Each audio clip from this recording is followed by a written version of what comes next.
Ciao a tutte e tutti, mi chiamo Marco, sono un ricercatore precario, ho una partita IVA, sono membro del collettivo Institute for Radical Imagination, assieme a Gabriella, assieme ad Emanuele, assieme ad Anna.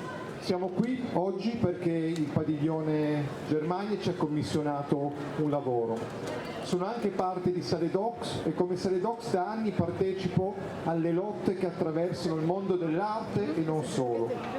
Questa di oggi è un'inchiesta performativa sulle condizioni di lavoro dei lavoratori culturali. È un'inchiesta militante, quindi non fine a se stessa, anzi speriamo possa essere la prefigurazione di nuove alleanze e percorsi. Oggi abbiamo invitato 11 lavoratrici e lavoratori culturali a raccontarci la loro versione dello scintillante mondo dell'arte a Venezia. Vogliamo fare un giro di presentazioni? Vado io. Buonasera, sono Est, artista francese, pronome lui. Faccio la guida a Palazzo Grassi, anzi, come si dice qui, il mediatore culturale. Il mio reddito dipende da quante ore mi danno e lo so solo all'ultimo momento e niente, sono curioso di conoscere la situazione delle altre. Ciao a tutte, sono Federica, sono qui a Venezia dal 2012 e ho lavorato per vari tipi di istituzioni artistiche, tra cui Biennale e Giardini. Come posso riassumere l'esperienza? Il grande mondo del lavoro culturale. E poi scopri però che non è nemmeno pagato. Adesso per il bookshop in Biennale mi è stato offerto un contratto multiservizi e pulizie che non avrei voluto accettare perché cazzo, il contratto che dovrebbero offrire è il Federculture, ma alla fine l'ho dovuto accettare. Tocca a me. Teresa, 28 anni, neolaureata UAV, partita IVA forfettaria. Anch'io come Est lavoro come guida. Non so per voi, ma per me è molto difficile ottenere un contratto di qualsiasi tipo. È così, parliamo di contratti. Io sono Enrico, buonasera, e a Venezia ho visto di tutto.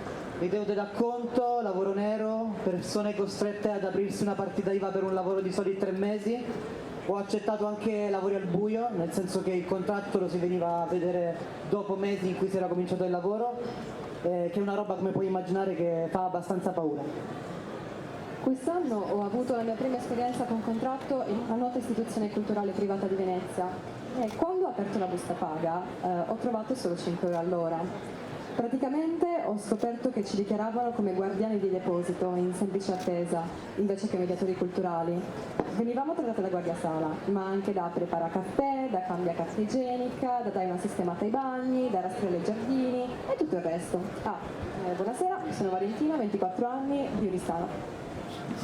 Ciao, intervengo anch'io. Io ci tengo a dire che avrei voluto parlare a viso scoperto. Invece ho dovuto chiedere alla produzione un alias per evitare problemi. Mi sembra comunque che abbiano trovato una ragazza, una persona carina per questo ruolo. Scusate, ma cos'è questa storia delle borse? Non credo che qui nessuno ci voglia intimidire, no? Beh, sì, ciao. Qua in Italia aspettano solo che parli per mandarti via. Devo tutelarmi, quindi borsa in testa. Allora, io mi presento, sono una donna di più di mezza età, potete chiamarmi Gianna, e ho sempre lavorato nei civici musei veneziani come guardia sala. Certo, avrei anche potuto accettare e cercare altro fino a una decina di anni fa, poi niente, dopo a un certo punto era troppo tardi per cambiare. I problemi principalmente sono sorti col Brugnaro. Insomma, in Italia c'è questo boom delle esternalizzazioni che sono praticamente sfruttamento a tutela di legge. Servono solo a esternalizzare i casini, cioè ridurre il personale, abbassare le paghe, dividere i lavoratori e poi alla fine la tua azienda ti dice perfino che devi ringraziarli, cioè la devi ringraziare perché lavori. Cioè, invece sono loro che devono ringraziare noi, perché se fossimo dipendenti comunali costeremmo molto di meno al museo. Sono le cooperative che ci guadagnano su di noi, ci guadagnano tanto e vincono sempre quelli che vincono sono al ribasso, che poi trovano tante scuse per trovare con noi. Di lavoro faccio le pulizie ai musei civici con un'azienda tramite. Ora siamo in gara d'appalto, non so chi vince. Peggio non credo che sarà, meglio non esiste. Io non ho paura di mostrare la mia faccia perché sono talmente sfruttata che ora non me ne frega niente. Sai cosa vuol dire non me ne frega niente? Con tutto quello che sta succedendo nel mondo è impossibile che non siamo sfruttati. Una mia collega per esempio recentemente ha controllato la busta paga ed è uscito fuori che nell'arco di 2 o 3 mesi dovevano dargli in più 500 euro. Vuol dire, avete capito? Ah, a proposito, ma tu perché sei sempre con la borsa? Incognito anche tu? Io? Sì. No, io non c'entro niente, io sono l'alias di Davide, mi chiamo Marco, piacere, buonasera. E che Davide, beato lui, in questo momento sta lavorando all'Ocean Space e mi ha detto, vabbè, se puoi farmi sto piacere, allora secondo me, comunque mi danno sti 300 euro per sta performance, allora sai com'è, c'è un po' bisogno. E comunque Gianna, giusto? Volevo chiederti com'è che funziona questa storia delle cooperative? Allora, funziona così, che tu fai parte di una cooperativa e fai domanda, in teoria, però alla fine le assunzioni all'interno delle cooperative vanno per nepotismo, cioè diciamo chiami tua sorella, amico, fratello, cognata, cioè preferiscono così. Sì. Cioè, è anche per questo che una sindacalizzazione molto forte è impossibile, perché si innesta questo rapporto, come dire, paternalistico con i dirigenti, tipo in teoria noi saremo tutti soci, no? Al massimo dipendenti, invece è il presidente che comanda e noi siamo le sue ragazze, così, cioè tutte queste stronzate che non si possono scalfire alla fine. Perché ho già sentito dire il mio presidente mi salverà, roba così. E vabbè, ma veramente va. Ciao, scusate, non so se posso parlare adesso, forse è fuori tema. Sì, parla invece. Ok. No, niente, volevo solo dire che per me la questione dei lavori di merda nell'ambito culturale è più complicata del semplice salario. E come tecnico vengo pagata decentemente, ma l'ambiente è duro. Comunque io sono Giorgi, sto a Venezia da una decina d'anni e lavoro soprattutto nell'ambito dell'allestimento di mostre ed eventi. Mi sono trovato a lavorare con gente dichiaratamente nazifascista e queste cose non sono mai messe in questione. Non è normale. Grazie di aver aperto questo tema, perché non parliamo solo di condizioni economiche, ma anche di molestie, di mobbing. Ad esempio una volta c'era questo curatore di Los Angeles che ha inizialmente iniziato a flirtare con me e allora ne ho parlato con le mie colleghe e con il responsabile e lui, invece di supportarmi, ha iniziato a dire che stavo inventando storie e dal giorno alla notte per me andare a lavoro era diventato un vero incubo. Venivo lasciata completamente da sola, persino dalle mie colleghe, come se fossero in competizione con me. No, vabbè, io sta storia della dinamica di competizione la conosco, cioè da noi è assurdo, visto che tutti avevamo un contratto che accumulavamo giornate di lavoro. Chi perdeva già pretendeva un po' di vista più volte abbiamo fatto notare che era di 3 mesi, questo lo dicono loro e loro raccontano noi come mai avevamo il lavoro Scusate, se parliamo tutti insieme non capiamo, credo che non capiamo tutti niente.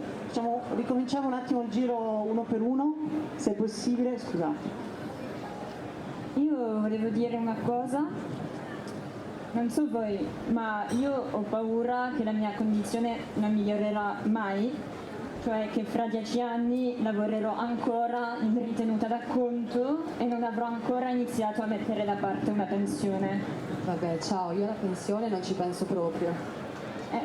No, però altrove, cioè in Francia, per 2 anni di lavoro in più per andare in pensione, sta scoppiando una specie di guerra civile. Perché qui in Italia date tutto per perso?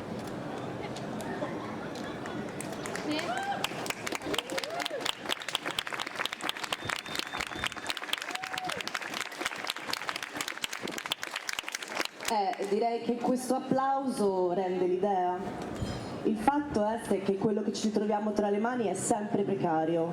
Io riesco a pensare solo a breve termine, cioè tra 6 mesi, poi altri 6 mesi, non lo so, non credo che avrò una famiglia nei prossimi 15 anni. Nella mia testa c'è sempre stato un mi do fino ai 30 anni e poi se proprio non riesco più a trovare niente cambio settore.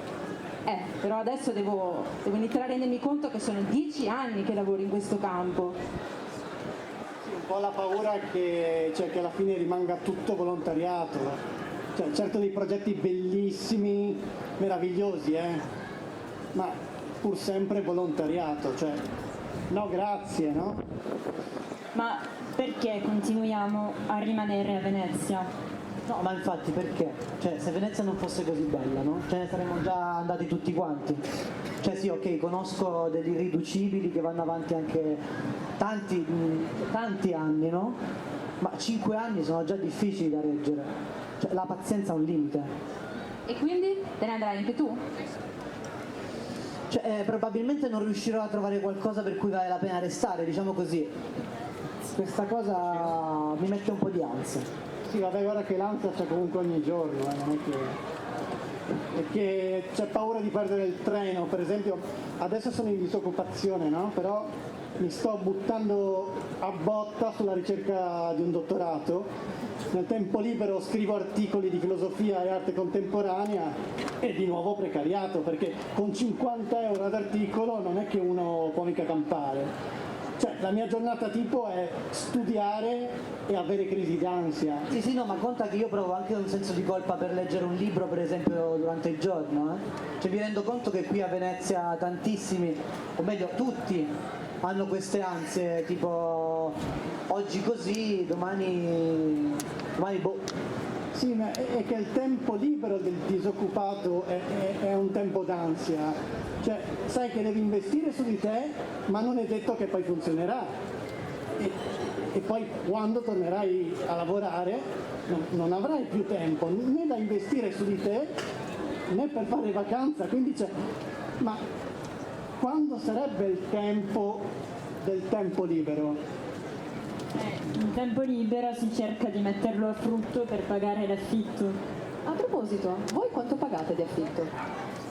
Io intorno a 350 euro per una doppia. La stragrande maggioranza delle persone che conosco io investono circa il 50-70% delle loro entrate in affitto. Sì, e vivono in case di merda. Certo, non si trova niente. Il sistema immobiliare è marcio, ormai Airbnb è praticamente ovunque. Sì, il cognome più diffuso a Venezia è locazione turistica.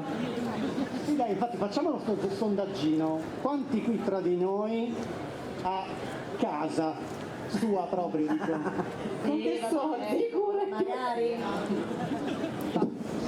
Io veramente sì. Cioè, c'ho casa.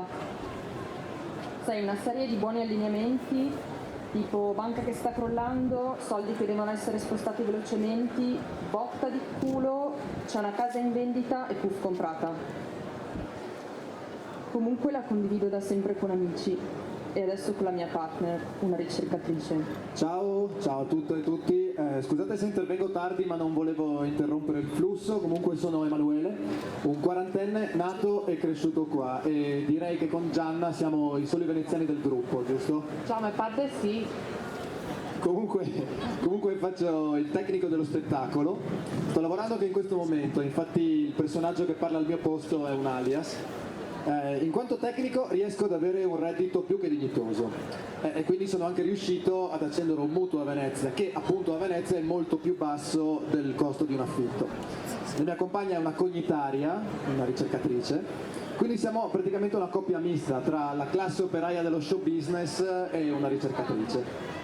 Comunque i veri soldi a Venezia li fanno i padroni dei muri, no? I proprietari dei ristoranti lavorano per i padroni dei muri, i proprietari dei negozi lavorano per i padroni dei muri, la gente che ci vive lavora per i padroni dei muri, cioè sono i padroni delle case ma anche di tutti gli spazi. Praticamente il real estate mette ogni centimetro a valore per l'eventificio culturale. Voglio dire, dappertutto in Europa si stanno già rendendo conto che svuotare una città dei suoi abitanti è una follia e stanno correndo ai ripari. Qui ancora non si fa niente e si lascia che il mercato gestisca la riorganizzazione urbana. Pura speculazione immobiliare. Bisognerebbe, che ne so, mettere un tetto agli affitti come hanno fatto a Barcellona o da altre parti. Scusate un attimo, perché io vorrei fare un piccolo inciso, perché secondo me qui non stiamo facendo i conti con chi i soldi li fa veramente. E devo dire che dicono delle cose abbastanza diverse da questa assemblea. Noi durante la fase di ricerca abbiamo intervistato un imprenditore culturale, che organizza grandi eventi e ci ha detto che è fisiologico che i giovani siano precari. Cioè, in quale città bella come Venezia è facile trovare una casa dignitosa o un capannone da, che ne so, 500 metri quadrati vuoto per persone a basso reddito? Non scherziamo. Ti dice che è naturale che a Venezia ci vivono bene solo i ricchi e che l'arte, i giovani, gli artisti, gli studenti, insomma i poveracci, sono utili, ma solo per il turismo, per far salire i prezzi dei muri. Per i ricchi il problema vero di Venezia è che è troppo piccola, i muri da comprare a un certo punto finiscono, i muri da mettere a valore dopo un po' non ci sono più, quindi anche lui si rende conto che le città che girano solo attorno ai grandi eventi, al turismo e agli interessi immobiliari, dopo un po' diventano brutte, diventano insipide, tutte uguali, un po' come le banche, insomma. Quindi il nostro imprenditore è sinceramente dispiaciuto che gli artisti se ne vadano, perché senza di loro dopo un po' la gentrificazione si spegne. Ci ha detto persino che bisognerebbe pagare gli artisti per farli rimanere in città, anche dopo che sono state rovinate, per fargliene tenere in vita, per permettere loro di continuare a fare ancora un pochino di profitto, insomma. Quindi non è solo a Venezia, è un po' così dappertutto, Fiori. Ma scusa, cosa cazzo sta dicendo questo? Cioè, in pratica, che le città vanno gentrificate, che la cultura si può usare in maniera strumentale per farlo e che l'unica cosa che ci concede è che sì, magari potrebbe dare qualche spicciolo in più agli artisti per farli restare nei quartieri gentrificati, perché sennò si fa più fatica a vendere. Ma chi è questo, scusa? Ci ha chiesto di rimanere anonimo anche lui. Vabbè, comunque ci ha anche ripetuto che Venezia non va solo da Piazzale Roma a Sant'Elena, Venezia è tutta la laguna. È il posto più bello del mondo, più comodo del mondo, che non costa niente, perché non se ne va, non si capisse. Quindi un giovane artista di Tokyo, per esempio, che sta 3 ore in metropolitana per andare da una parte all'altra, o anche a Milano, un giovane artista che ci mette 2 ore per andare dal suo studio a casa, cioè se tu sei giovane hai tempo di stare in battello 30 minuti in più. Le isole sono un bel potenziale da sfruttare, presentano lo stesso grado di internazionalità e anche la terraferma è ben collegata. Ma dai, per piacere, mi alzo alle 4 di mattina per arrivare a Mestre Centro per prendere l'autobus, quindi l'autobus è l'odio e nel frattempo è anche... Beh, anch'io scusa, cioè ci metto 1 ora e mezza con la CTV, anche se sono 14-15 km credo di stradale. Cioè se c'hai famiglia e figli è durissima, è impossibile praticamente. Cioè di quelli che lavorano nei musei civici ce ne sono che ci mettono anche 2 ore per arrivare a casa. Abitano tipo, non so, verso Vicenza credo. Adesso che hanno aperto musei fino alle 23, sarebbe bene che fanno questi lavori quelli che vivono più vicino, che abitano più vicino, ma invece i musei sono quasi tutti donne, soprattutto a parte gli italiani sono anche di altri paesi, Giordania, Senegal, Marocco, Moldavia, e tutti abitano in terraferma, non abita nessuno a Venezia. Sì, però non è così solo per gli affitti, cioè, parliamo anche del cibo per favore, perché cioè, io quando faccio la spesa, io la faccio nel Vicentino, mi porto la valigia vuota, la riempio, oppure con le verdure del campo dei miei, così almeno risparmio, perché sinceramente cioè, è insopportabile qui, c'è solo la COP. Sì, Il problema è che Venezia è una città solo a misura di biennale e quindi per gente che viene a consumarla. La prima ipocrisia è che si presentano questi grandi temi, sì, ma poi non ci si assume la responsabilità di quello che accade davvero all'interno del sistema arte in generale e quindi è pura retorica fine a se stessa. Allora noi facciamo queste grandi mostre, no? Le facciamo sulla diversità di genere, sulla giustizia sociale, sul post-umano e poi andiamo ad arricchire il peggior sfruttatore e il peggior proprietario immobiliare, perché comunque da lui affittiamo lo spazio, continuando ad accrescere la differenza di reddito e la forbice dei salari. Già, perché soprattutto come da fenomeni come i padiglioni esterni è da lì che si genera una quantità di ricchezza importante. Adesso vi racconto una banalità. Proprio qui in Giudecca c'è una falegnameria, una grossa falegnameria che lavora tanto, c'è gente che lavora. Insomma, ha preso lo spazio, l'ha tagliato a metà e metà lo affitta alle mostre, perché comunque rende di più affittare alle mostre piuttosto che fare il lavoro per cui quello spazio è stato creato. Sì, ma noi siamo sotto ricatto, cioè perché se arriva il padiglione tal dei tali e ti paga il triplo di affitto, veniamo sfrattati. La Biennale.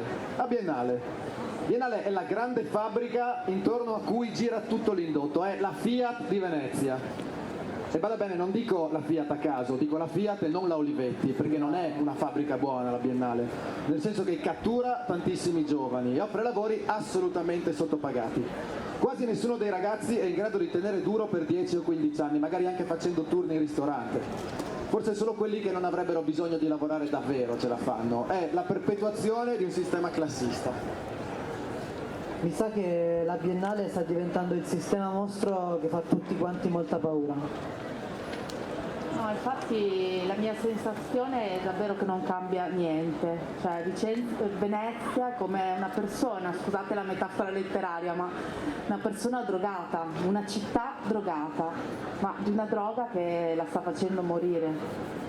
Sì, però calmi, perché se la Biennale è l'eroina di Venezia, allora mi dispiace ma sono un po' tossico anch'io, cioè perché pure io ho bisogno delle economie che la Biennale fa girare, cioè, alla fine è molto difficile cambiare direzione, no? Vabbè, ma che costo, scusa, cioè, io vengo dal sud, da Catania, e lì c'è un panorama underground che qua ci sogniamo proprio. Qui le istituzioni si mangiano tutto lo spazio che c'è mancanza di spazi anche piccoli. Uno studio condiviso mi costa 150 euro per una parete. Cosa potrebbe imparare Venezia da Catania? Per esempio a non avere l'ansia dei turisti? Ad essere un po' più povera?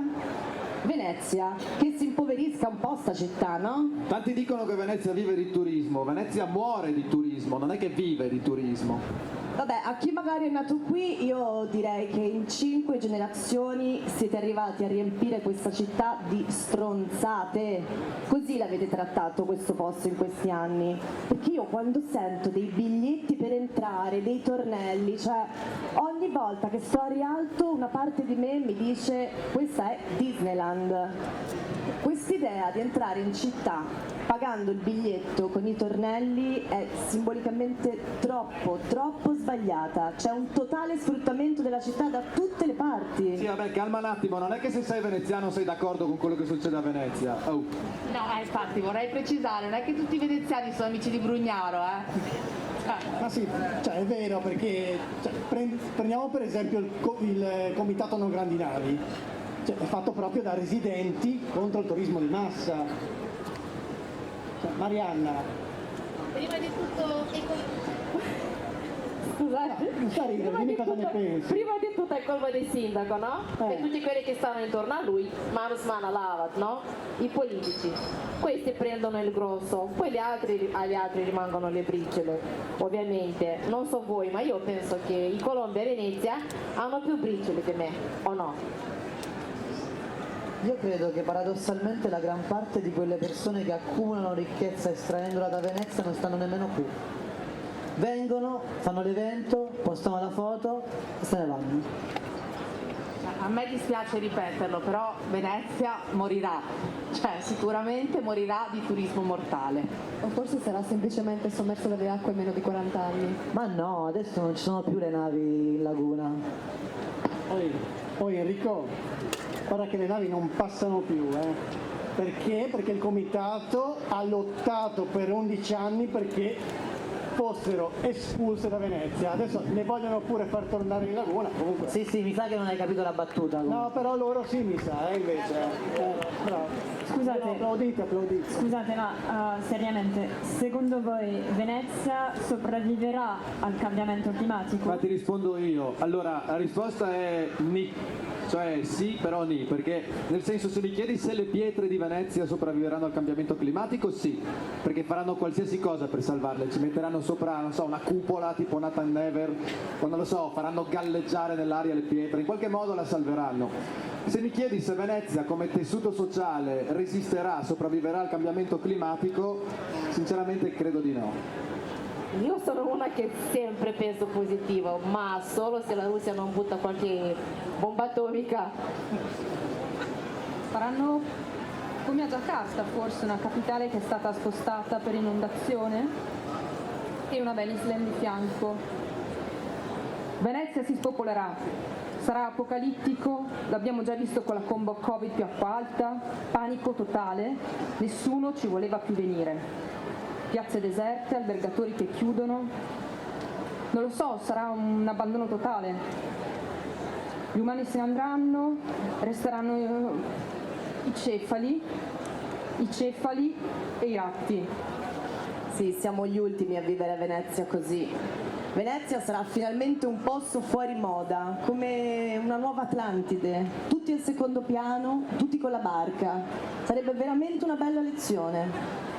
A me piacerebbe che Venezia fosse come la New York degli anni 70, cioè che da una condizione di disagio nascesse fermento e che gli spazi potessero essere gestiti da comunità di persone.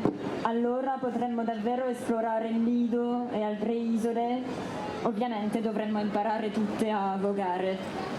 Sì, magari la smetteremo finalmente di usare sti cartongessi, ma dico, non la riesci a fare una mostra se non usi sti cazzo di cartongessi? Tipo, non si possono mettere delle limitazioni adeguate? Il YQ quanto cazzo mi costa in termini di pianeta? Durante il Covid tu arrivavi in San Marco alle 6 di mattina, io personalmente, ed era come un film, tutto vuoto, tutto per me. Allora, in pandemia ciò che dipendeva dall'aggregazione si è fermato. I tecnici hanno patito moltissimo in un primo momento, perché insomma, abbiamo patito, nessuno lavorava, poi ci siamo uniti. Nel mondo dello spettacolo di solito il tecnico contratta con il cliente il compenso individualmente e fondamentalmente questa è la cosa che fa sì che il mondo del lavoro sia atomizzato, quindi divide e timpera.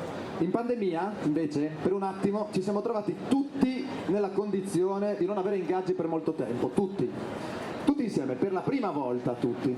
Siamo riusciti collettivamente ad ottenere una serie di misure, una tantum, però è naufragata quella che doveva essere la nostra più grande conquista, cioè un ammortizzatore sociale costante che ci accompagnasse in carriera nei giorni in cui non lavoriamo.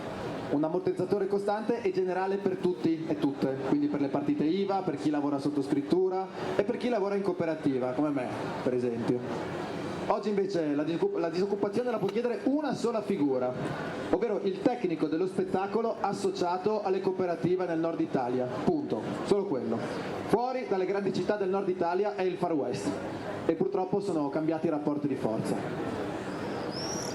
Non so, cioè sarà l'età, sarà giusto sto ventennio e più che abbiamo avuto di grandissimo, come dire, individualismo, sarà la mancanza di momenti di assembramento forti o sarà sta borsa che ho in testa, non so, però oggi è veramente difficilissimo, quasi impossibile. Cioè non so perché le persone non protestano più. Cioè è vero che anch'io vi ho chiesto di mantenere l'anonimato, però... Perché? Perché come lavoratore se non ti opponi diventi complice di questo degrado. Purtroppo è veramente difficile organizzarsi perché al terzo incontro metà delle persone non ci sono più. No, cioè nel senso sono andate via già da Venezia, sono arrivati i loro ricambi. Secondo me invece c'è la possibilità di equalizzarsi e fare un'avvertenza collettiva. Sì, comunque è anche vero che se non provi niente ottieni, Sì, guardate, da 3 anni sono attivista di Mi riconosci? E vi dico che è davvero la salvezza, perché vi dà gli strumenti, ti confronti con gli altri, puoi essere serena nel dire no a quel lavoro. Perché sai che Noi abbiamo fatto un gruppo che si chiama Mediatore non obbligatorio e siamo riusciti ad ottenere dei risultati e quindi bisogna organizzarsi, iniziare da qualche parte, passare ad azioni concrete. Poi Allora, ci sono anche esempi concreti di mutuo aiuto.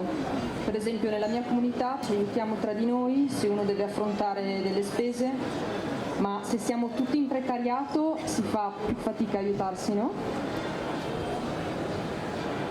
Eh sì, noi di Art4UB, che sta per Universal and Unconditional Basic Income, siamo una piattaforma che si posiziona per chiedere un reddito universale incondizionato per tutte, per tutti e per tutto, come una misura che funziona a livello globale e anche in grado di redistribuire le risorse. Quindi Ubi ci permetterebbe di dire no ai lavori di merda. sì, e magari scoraggerebbe chi continua a offrirci lavori indecenti. Con un reddito di base potrei fare il lavoro che voglio, per esempio lavorare in un negozio, mi piacerebbe qualcosa che fisicamente posso fare, perché le pulizie mi fanno male dappertutto. Mi piacerebbe lavorare con la gente, organizzare qualcosa che è adatto al mio carattere. Sì, poi sarebbe anche il modo migliore per liberare il tempo libero da ansia e paranoie. Cioè, se tutti avessero 1200 euro al mese a Venezia, cioè, probabilmente a Venezia i padiglioni sarebbero vuoti. Sì, aspetta però, piano con la malta, ci vogliono 2000 euro al mese almeno per fare una roba del genere, perché se fosse così, se fossimo degnamente pagati, io una stronzata come il ballo del Doge non la farei. Non farei i matrimoni dei ricchi. Cioè, vendi l'anima al diavolo quando fai quelle robe, dai. Se ci fosse l'UBI, forse i proprietari che stanno in terraferma tornerebbero e gli studenti potrebbero rimanere, alcune attività cadrebbero in disuso, come per esempio i negozi di souvenir, poi non ci sarebbe più nessuno per pulire i musei. Appunto.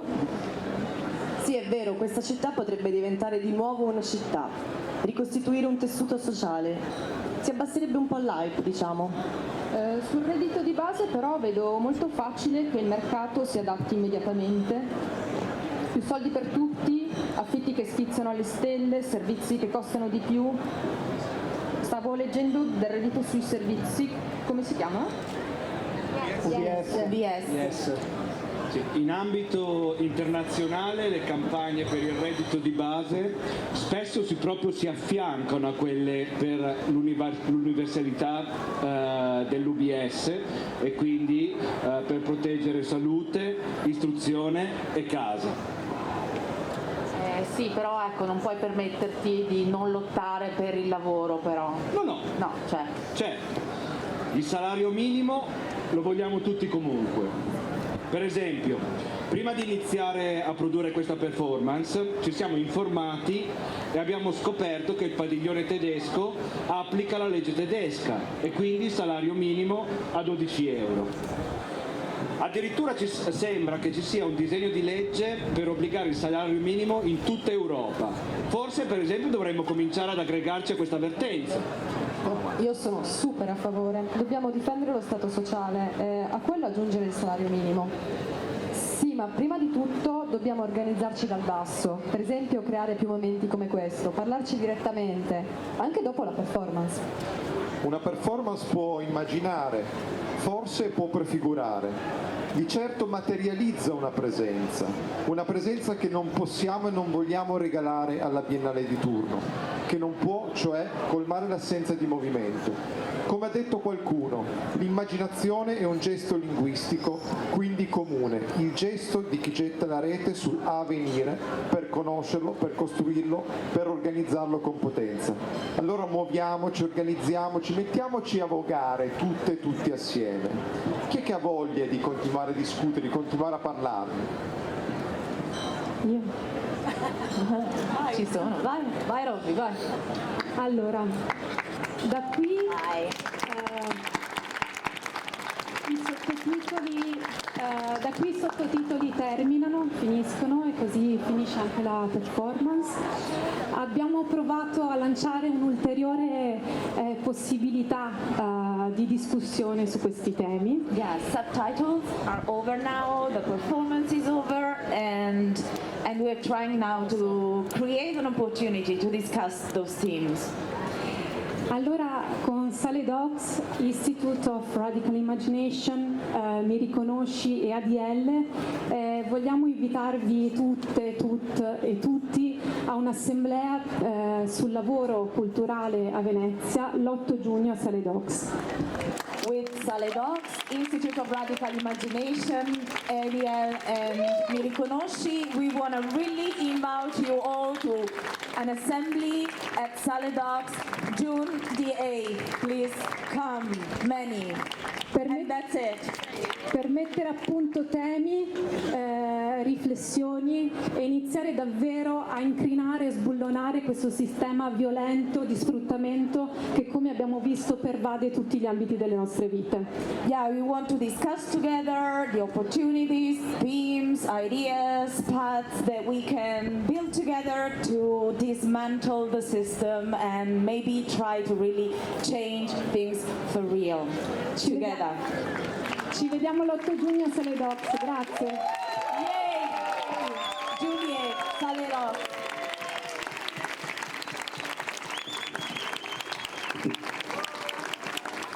Come ultima immagine, one more thing, bear with us. Chi vuole, vorremmo fare una foto insieme sotto questo striscione per lanciare questa assemblea. Yeah, we wanna make a picture with those who wanna join us to create this image to call for the assembly, to use the image to call for the assembly. So please, if you feel like Abbiamo anche qualche cartello che se volete reggere. Chi vuole, volevamo fare, se spostiamo un po' le sedie, questa ultima foto insieme. Yeah, we created those posters that you've also seen around Venice, and it's a campaign, so you can grab a poster and join us in this beautiful picture. Non dovete per forza venire con noi, però saremo veramente felici che fossimo in molti. Yeah, you're absolutely not obliged to, but those who feel like to support us, please make a gesture, join us, and grab a poster.